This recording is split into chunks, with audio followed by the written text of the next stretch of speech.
नमस्कार दोस्तों, मैं अंकुर उपाध्याय स्वागत करता हूं आप सभी का एक बार फिर से अपनी नई वीडियो में। दोस्तों यहाँ पे आप सभी के साथ सबसे पहले डिस्कस करूंगा एफआईडीआईज का डेटा, फिर मार्केट से रिलेटेड एक टॉपिक्स को। लेकिन बड़ा लंबा वीकेंड है इस बार, और वीकेंड को मैं अच्छा मानूं या खराब समझ में नहीं आता, क्योंकि जो बाजार में काम करता है उसके लिए जिस दिन बाजार बंद होता है ना, बड़ा भारी दिन लगता है, ऐसा लगता है टाइम ही नहीं बीत रहा। लेकिन जिस हिसाब से बाजार आजकल चल रहा है, ऐसा लग रहा है बंदी हो जाए तो सही है, क्योंकि हर दिन नुकसान। और सबसे बुरी बात यह है कि नुकसान के पीछे कोई रीजन भी नहीं निकल के आ रहा है। कोई long term capital gain tax को लेकर छूट चाहता है, कोई कह रहा है कि एफआईआई इसकी बिकवाली है, कोई कह रहा है घटता रुपया, करेंसी वीक जो हो रही है वो एक प्रेशर का विषय है। तो प्रेशर का विषय क्या है, वो अलग अलग टिप्पणी, अलग अलग लोग, वो चलेगा इस समय जब तक गिरेगा बाजार, जब तक तेजी में नहीं आएगा मार्केट, तब तक हम ऐसे ही कहीं ना कोई कमेंट करते रहेंगे। डेटा से शुरुआत करते हैं। सबसे पहले एफआईडीआईज का डेटा कैसा रहा है आज का। लास्ट 2 ट्रेडिंग सेशन से इतना खराब डेटा आ नहीं रहा है एक्चुअली में, जितना खराब बाजार है। आज की बात करें तो आज आपके लिए सेलिंग हुई है भर के, लेकिन ऐसा नहीं है कि बाइंग नहीं हुई है। अगर कैश मार्केट में एफआईआईज ने आज बड़ी सेलिंग करी है, कैश मार्केट में 2 दिन से थोड़ा हाथ रोका था, आज वापस बड़ा बेचा है। 4113 करोड़ की बिकवाली आज कैश मार्केट में एफआईआईज ने करी है, और इसके सामने डीआईआईज ने 4102 करोड़ की बाइंग करी है। तो डीआईआईज का तो बाइंग फिगर आया है, लेकिन एफआईआईज ने आज ज्यादा बेच दिया है। वहीं बात करें अगर फ्यूचर स्टॉक्स, तो 40 करोड़ की बाइंग का फिगर है फ्यूचर स्टॉक्स में एफआईआईज का, और इंडेक्स में आज भी बिकवाली है 1929 करोड़ की। तो इस डेटा को तो मैं पॉजिटिव तो नहीं बोल सकता किसी भी लिहाज से, मेरे लिए थोड़ा स्लाइटली नेगेटिव ही है।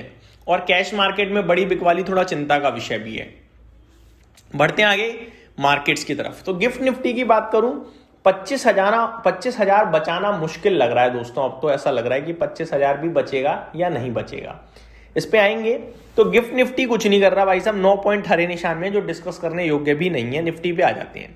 25,048 की आज क्लोजिंग है, 25,025 पे बंद हुआ है भारतीय बाजार। टेक्निकल स्ट्रक्चर सबसे पहले बताना चाहूंगा, ये जो 25,100 के नीचे आज वापस निकला है ना, बहुत ही खराब चार्ट हो गया है। हमने कल का हाई भी ब्रेक नहीं करा आज, और हम बड़ी बुरी कैंडल बनाई है, हमने पूरी रेड कैंडल बना दी है आज नीचे की तरफ क्लोजिंग डेज लो पे। मेरे को लगता है बाजार कहीं ना कहीं पैनिक में है, और ये अब अपना फाइनल लेग ऑफ सपोर्ट है ना, जो वो टेस्ट करने की तैयारी में लग रहा है, जो 24,600 के पास है दोस्तों। तो मेरा मानना ये है कि अगर मार्केट ये 25,000 लेवल ब्रेक करके नीचे गया, तो ये 24,600 की तरफ जा रहा है इंडेक्स लेवल पे, ऐसा लग रहा है। काफी वीक हो गया है, और वहां से जो रिकवरी तेजी बनेगी वो 26,300 तक जाएगी, मैं आपको ये भी बता सकता हूं अभी। तो एक बड़ी गिरावट जो हो रही है, इसके बाद बड़ी तेजी भी बनेगी, ये भी चार्ट्स कह रहे हैं, लेकिन उससे पहले हमें बड़ी मंदी झेलनी है। अब आ जाते हैं ग्लोबल मार्केट्स पे। ग्लोबल मार्केट्स कुछ नहीं कह रहे आज। अमेरिका एक दिन गिरा, 2 दिन बढ़ गया। अमेरिका तो तेजी में है, 800 पॉइंट घटा, 1300 पॉइंट बढ़ गया। ठीक है, 1300 नहीं बढ़ा है, 1100 1200 तो बढ़ा ही है। तो ओवरऑल नेट लेवल पे अमेरिका तो पॉजिटिव हो गया है, लेकिन भारत लगातार गिरता ही चला जा रहा है। आज की बात करूं अमेरिका की, तो कुछ खास नहीं दिख रहा। डाउ करीब 270 पॉइंट नीचे है, नेस्डेक 80 पॉइंट ऊपर है, S&P 500 बिल्कुल फ्लैट है, और रसल 2000 में आज 0.8% की गिरावट है। ठीक है, अमेरिका फ्लैटिश टाइप है, कुछ खास नहीं है। बात करें अगर यूरोपियन मार्केट्स की, तो ये भी कुछ नहीं कर रहे। फिट्सी फ्लैट, डेक्स फ्लैट है, और कैक 1/3% नीचे दिख रहा है मुझे। अब बात करें दोस्तों आप सभी के साथ अगर स्टॉक स्पेसिफिक, तो रिजल्ट्स आ रहे हैं बहुत सारे स्टॉक्स को, वो डिस्कस करता हूं सबसे पहले आप सभी के साथ, और उसके बाद सोना चांदी डिस्कस करनी है। सबसे पहले अगर रिजल्ट्स की बात करूं, तो one source solution, MCX, Advani hotel, Piramal finance, Jyoti structures, JSW energy, BPCL, Nuvama wealth management, granules India, IndusInd bank, Godrej consumer products, DCB bank, JSW steel, Sona Comstar, Sterlite technologies, Laurus labs, ये सारे स्टॉक्स हैं जो अपने नंबर पोस्ट करते हुए दिखे हैं।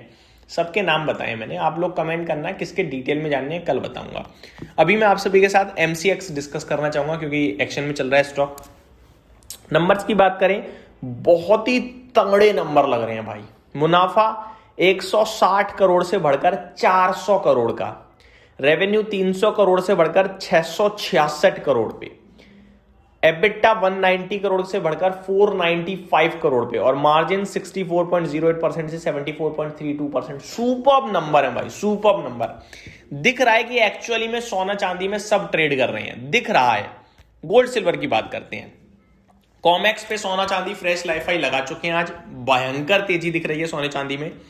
गोल्ड ऑलमोस्ट $5,000 प्रति आउंस के बेहद नजदीक 49-48 पे अभी ट्रेड कर रहा है, और आज 49-70 का इसने हाई लगाया है। तो हाईस के पास है नो डाउट। मेरे को लगता है और भी तेजी यहां से बन सकती है, और बनते हुए दिख भी रही है एक्चुअली में। वहीं चांदी $100 प्रति आउंस बिल्कुल खड़ा है, ऑलमोस्ट $99.7 पे खड़ा है, $99.7 पे। इनफैक्ट मेरे को लग रहा है $100 का इसने आंकड़ा, जी हाँ, $100 का हाई लगा दिया इसने आज।